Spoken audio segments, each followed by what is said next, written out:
അങ്ങനെ ചെൽസിയുടെ EPL form ഒരു പോസിറ്റീവായിട്ട് കണ്ടിന്യൂ ചെയ്യുന്നുണ്ട്. സ്പേഴ്സിനെ 2-0 തോൽപ്പിച്ചു. അതിനുശേഷം വെസ്റ്റ് ഹാമിനെതിരെ 5-0 ഒരു മികച്ച വിജയമാണ് ചെൽസി ഇന്ന് സ്വന്തമാക്കിയിട്ടുള്ളത്. Welcome to Mallu football. നിങ്ങൾ ഈ ചാനൽ സബ്സ്ക്രൈബ് ചെയ്തില്ലെങ്കിൽ നിങ്ങളുടെ സപ്പോർട്ട് പ്രതീക്ഷിക്കുന്നു. നമ്മൾ ഇന്ന് സ്പേഴ്സിന്റെയും ചെൽസിയുടെയും മത്സരത്തെ കുറിച്ചാണ് ഡിസ്കസ് ചെയ്യാൻ പോകുന്നത്.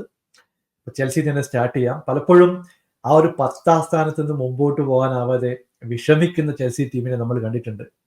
ഒരുപാട് ക്രിറ്റിസിസം ചെൽസിയുടെ കോച്ചിനെതിരെയും പ്ലേയേഴ്സിനെതിരെയും നമ്മൾ സോഷ്യൽ മീഡിയയിലൂടെ നടത്തിയിട്ടുണ്ട്. ജാക്സൺ സ്കോർ ചെയ്യുന്നില്ല, കിട്ടിയ ചാൻസുകൾ കൺവേർട്ട് ചെയ്യുന്നില്ല, ഒരു ബിൽഡപ്പ് സ്ട്രക്ചർ കാണുന്നില്ല, ഇങ്ങനെ പലതരത്തിലുള്ള പ്രശ്നങ്ങൾ ഉണ്ടായിരുന്നു. പക്ഷെ ഇപ്പോൾ ഒരു പോസിറ്റീവായിട്ട് ടീമൊക്കെ ഒരു കോയിഷനോടെ കളിക്കുന്നുണ്ട്. എസ്പെഷ്യലി മധുവൊക്കെ റൈറ്റ് വിങ്ങിൽ ഒരു ബ്രെത്ത് ഓഫ് ഫ്രഷ് എയർ എന്നൊക്കെ പറയുന്ന ഒരു പെർഫോമൻസ് ആണ്. പുള്ളി നന്നായിട്ട് തന്നെ മുമ്പോട്ട് പോകുന്നുണ്ട്, ബോൾ കൺട്രോൾ ചെയ്യുന്നുണ്ട്, 1-2 കിടിലൻ പാസസ് ഒക്കെ ബോക്സിലേക്ക് എത്തിക്കാൻ കഴിയുന്നുണ്ട്.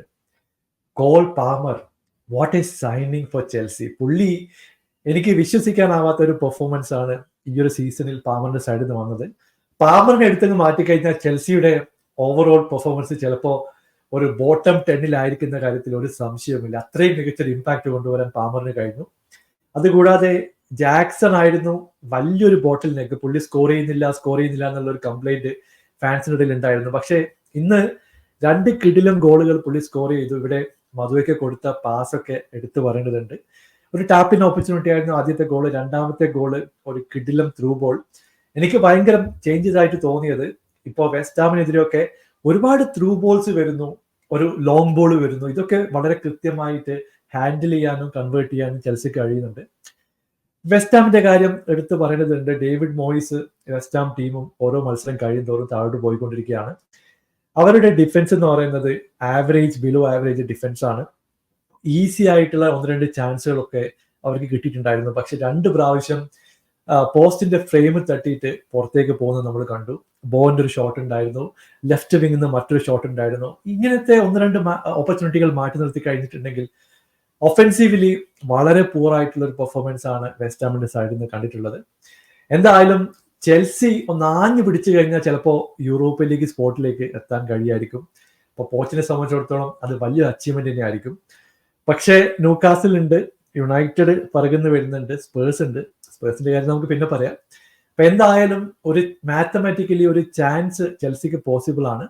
ഇനി വരാനുള്ള എല്ലാ മത്സരങ്ങളും ജയിക്കുക എന്ന് മാത്രമേ ചെൽസിക്ക് ചെയ്യാൻ പറ്റൂ. മറ്റു ടീമിന്റെ റിസൾട്ടിനെ ഇത് ഡിപ്പെൻഡ് ചെയ്യും, അതിൽ യാതൊരു സംശയവുമില്ല. എന്തായാലും നല്ലൊരു ഫിനിഷോടെ യൂറോപ്യൻ ലീഗിൽ എത്തിക്കഴിഞ്ഞാൽ പോച്ചിനെയും ചെൽസിയെ സംബന്ധിച്ചിടത്തോളം അടുത്ത സീസൺ ഒരു നല്ലൊരു കംബാക്ക് നടത്താൻ ചെൽസിക്ക് സാധിക്കട്ടെ എന്ന് പ്രതീക്ഷിക്കാം. സ്പേഴ്സിന്റെ മത്സരത്തിലേക്ക് വരാം. 20 വർഷത്തിന് ശേഷം 4 മത്സരങ്ങൾ കണ്ടിന്യൂസ് ആയിട്ട് സ്പേഴ്സ് തോക്കുകയാണ്. ആൻഡ് പോസ്റ്റോകോഗ്ലു, എന്റെ പൊന്നോ മെയ്റ്റ്, ഇത് ഓസ്ട്രേലിയൻ ലീഗ് അല്ല, ഇത് പ്രീമിയർ ലീഗ് ആണ്. ഇപ്പൊ നെയ്വായിട്ടുള്ള ടാക്ടിക്കും കൊണ്ട് പ്രീമിയർ ലീഗ് പോയി കഴിഞ്ഞാൽ 5-6 ഗോളൊക്കെ വാങ്ങി വീട്ടിൽ പോകേണ്ട ഗതികേടായിരിക്കും ഉണ്ടായിരിക്കുന്നത്. നിങ്ങൾ ബേസിക് ആയിട്ടുള്ള കാര്യങ്ങൾ ചെയ്യൂ. ആ ഡിഫൻസിൽ ആൾക്കാരുണ്ട്, ഡിഫൻസ് ഒന്ന് ശരിയാക്കും. സോണൽ മാർക്കിംഗ് ചെയ്യൂ. സെറ്റ് പീസിന് എങ്ങനെയാണ് ഡിഫെൻഡ് ചെയ്യുന്ന ആൾക്കാരെ പഠിപ്പിച്ചു കൊടുക്കൂ. എമേഴ്സൺ റോയൽ പോലുള്ള പ്ലെയർ പ്രീമിയർ ലീഗ് കളിക്കാൻ പറ്റിയ പ്ലെയർ അല്ല എന്ന് ഒരിക്കലെങ്കിലും മനസ്സിലാക്കും. പുള്ളിയുടെ സൈഡിൽ നിന്നൊക്കെ ഇന്ന് വന്ന മിസ്റ്റേക്ക് നോക്കി കഴിഞ്ഞിട്ടുണ്ടെങ്കിൽ നമ്മൾ കണ്ടൻ ലീഗ് ഒക്കെ പറയുന്ന ഇതിലും ബെറ്റർ ആണ്. ഒരാൾക്കൊരു ഡ്യൂട്ടി കൊടുത്തു കഴിഞ്ഞാൽ, ബ്രോ റൈറ്റ് വിങ്ങിലെ ഏറ്റവും ഡേഞ്ചറസ് ആയിട്ടുള്ള പ്ലെയർ ആണ് സലേനെ മാർക്ക് ചെയ്യാന്നുള്ള ഒരു ബേസിക് ടാസ്ക് ആണ് പുള്ളി കൊടുത്തത്. പുള്ളി അവിടെ ജയനായം നോക്കി 2 മിസ്റ്റേക്ക് 2 ഗോളുകളായിട്ട് ലിവർപൂൾ കൺവേർട്ട് ചെയ്തു. അത് മാത്രമല്ല, നമ്മുടെ മിഡ്ഫീൽഡ് എന്ന് പറയുന്നത് ചാമ്പ്യൻഷിപ്പിന്റെ മിഡ്ഫീൽഡിനെക്കാട്ടും മോശപ്പെട്ട ഒരു മിഡ്ഫീൽഡാണ്. അപ്പോൾ ബോൾ ഹാൻഡിൽ ചെയ്യുന്ന രീതിയായാലും ഓപ്പർച്യൂണിറ്റി ക്രിയേറ്റ് ചെയ്യണമെങ്കിൽ മിഡ്ഫീൽഡ് എന്തെങ്കിലും കൃത്യമായിട്ട് ഫോർവേഡ് ലൈനപ്പിലേക്ക് ബോൾ എത്തിക്കുക. അത് നമ്മളെ കൊണ്ട് കഴിയുന്നില്ല. നമ്മളെപ്പോഴും എന്താണ് ചെയ്യുന്നത്, ആരുമില്ലാത്ത സ്ഥലത്തേക്ക് ബോൾ അടിച്ചു കൊടുക്കുക, അനാവശ്യമായിട്ട് ബോൾ നോക്കി നിൽക്കുക. ബോക്സിനകത്ത് കയറിയിട്ടുള്ള ഒരു പരിപാടിക്കും നമുക്ക് കഴിയില്ല. അത് മാത്രമല്ല, ഡ്രിബിളിംഗ് ഒക്കെ വളരെ നല്ലൊരു കാര്യമാണ്, ചില പ്ലേയേഴ്സിനൊക്കെ എബിലിറ്റി ഉണ്ട്. പക്ഷേ അനാവശ്യമായിട്ട് ഡ്രിബിൾ ചെയ്തിട്ട് പോസ്റ്റിന്റെ അകത്ത് കയറി ഗോൾ അടിക്കുന്ന സിറ്റുവേഷനാണ്. അതിന്റെ ആവശ്യമില്ല. നിങ്ങൾക്ക് പറ്റുമെങ്കിൽ പുറത്തുനിന്ന് ഷോട്ട് എടുക്കുക, ട്രൈ ചെയ്യ്, ഗോൾ കീപ്പർ ഒന്ന് ടെസ്റ്റ് ചെയ്യ്. ഇതിനൊന്നും നമുക്ക് വയ്യ. നമുക്ക് ബോക്സിനകത്ത് ഡ്രിബിൾ ചെയ്ത് പോയിട്ട് സ്കോർ ചെയ്യണം. ഇതുപോലുള്ള മണ്ടം ടാക്ടിക്സ് ഒന്നും ഒരു ടീമിനെതിരെ കാണിക്കരുത് എന്നാണ് ഒരു ഫാൻ എന്ന രീതിയിൽ പറയാനുള്ളത്. പിന്നെ പോസ്റ്റ് കോഗ്ലുവിന്റെ കാര്യം നമുക്കറിയാം, പുള്ളിയുടെ ആദ്യ സീസണാണ്, പുള്ളിക്ക് പറ്റിയ പ്ലേയേഴ്സ് ഇല്ല, ഇങ്ങനെ പല വേണമെങ്കിൽ പുള്ളിക്ക് സപ്പോർട്ടിംഗ് ആയിട്ട് നമുക്ക് കാര്യങ്ങളൊക്കെ പറയാം. പക്ഷേ 4 മത്സരം നോക്കിക്കഴിഞ്ഞിട്ടുണ്ടെങ്കിൽ കിട്ടിയ ഈ തോൽവി കൊണ്ടൊന്നും പുള്ളി പഠിച്ചിട്ടില്ല. പുള്ളിക്ക് കഴിഞ്ഞ മത്സരത്തിൽ ചെൽസിക്കെതിരെ തോറ്റു, ഫുള്ളാമിനെതിരെ തോറ്റു, ന്യൂകാസിലിനെതിരെ തോറ്റു, ഇപ്പോൾ ആർസണലിനെതിരെ തോറ്റു. കണ്ടിന്യൂസ് ആയിട്ട് സെയിം മിസ്റ്റേക്ക് റിപ്പീറ്റ് ചെയ്യുന്ന ഒരു മാനേജറാണ് നമ്മൾ കാണുന്നത്.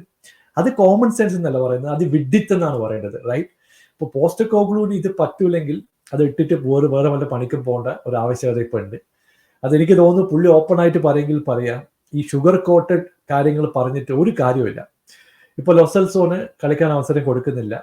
ആ മിഡ്ഫീൽഡ് ആണെങ്കിൽ സാറിനെ വെച്ചിട്ട് കളിച്ചാൽ ഒന്നും നടക്കാൻ പോകുന്നില്ല. സൺ ഔട്ട് ഓഫ് ഫോം ആണ്. ഇതുപോലുള്ള പല പ്രശ്നങ്ങളും നമുക്ക് മുമ്പോട്ട് പോകേണ്ടതുണ്ട്. EPL ടോപ്പ് 4 പൊസിഷൻ ഉണ്ടായിരുന്നത് കളഞ്ഞു കുളിച്ചു. യൂറോപ്യൻ ലീഗ് കയ്യിൽ നിന്ന് പോകുന്നുള്ള സിറ്റുവേഷൻ ആണ്. ഇപ്പൊ കോൺഫറൻസ് ലീഗിലേക്ക് പോകുന്ന ഒരു സാധ്യത മാത്രമേ ഇപ്പോൾ ഉള്ളൂ. അതെങ്കിലും മെയിൻറ്റെയിൻ ചെയ്യാൻ പുള്ളിക്ക് പറ്റുമെന്ന് അറിയില്ല. അങ്ങനത്തെ സിറ്റുവേഷൻ ആണ്. Liverpool, full credit to them, അവർ ഡോമിനേറ്റ് ചെയ്തു. ഒരുപാട് ചാൻസ് അവർ മിസ് ചെയ്തു. 1-on-1 ചാൻസ് ഒക്കെ ലൂയിസ് ഡിയാസിനും മോസലൊക്കെ കിട്ടിയിട്ടുണ്ടായിരുന്നു. അതൊക്കെ കൺവേർട്ട് ചെയ്തിട്ടുണ്ടെങ്കിൽ 6-7 ഗോളിലൊക്കെ കാര്യങ്ങൾ പോവായിരുന്നു. പിന്നീട് 1-2 സ്ലോപ്പി ഇൻസ്റ്റൻസ് സെക്കൻഡ് ഹാഫിൽ വന്നു. അതിലൂടെയാണ് സ്പേഴ്സ് 2 ഗോൾ സ്കോർ ചെയ്യുന്നത്. നമ്മളെ ബ്രില്യൻ്റ് ആയിട്ടുള്ള മൂവ് കൊണ്ടൊന്നൊക്കെയല്ല, ശരിക്കും പറഞ്ഞാൽ ലിവർപൂൾ സ്ലോപ്പി ആയതുകൊണ്ടാണ് ആ ഗോളുകൾ സ്കോർ ചെയ്തതെന്ന് പറയേണ്ടി വരും. എന്തായാലും വലിയൊരു സെറ്റ് ബാക്ക് തന്നെയാണ്. ഇതിൽ നിന്നെങ്കിലും പുള്ളി പഠിക്കും എന്നുള്ളൊരു പ്രതീക്ഷയുണ്ട്. നിങ്ങളുടെ അഭിപ്രായം താഴെ അറിയിക്കുക. പുതിയൊരു വീഡിയോയുമായി വീണ്ടും കാണാം. Thank you so much for watching. Bye for now.